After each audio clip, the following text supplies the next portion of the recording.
ఉండారు, భయపడిపోయే వాళ్ళు ఉండారనే ఒక భావంతో బతుకుతాడో నాకు తెలియదు. కానీ ఇట్లా తాటాకు చప్పుళ్లకు ఉడత ఊపులకు భయపడే మనిషి ఇక్కడ ఎవ్వడూ లేడు.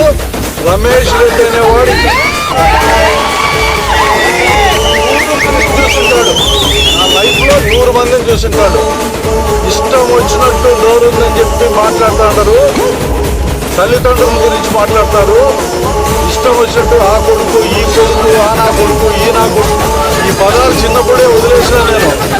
ఈ పదాలు 10 రెట్లు ఎక్కువ నాకు తెలుసు. చాలా మంది చూసినా గుడ్డలు చింపి కొడతాడంట రోడ్డంతా. కొంతమంది చూసింటాడు గుడ్డలు కొట్టేవాళ్ళని.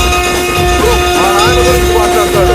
నాకు సంస్కారం ఉంది కాబట్టి వాళ్ళ నాయన గురించి నేను మాట్లాడిన మొదలు పెడితే చరిత్రలు బయటకు వస్తాయి. ఎలా బతికినారు, ఎప్పుడు ఎట్లున్నారు.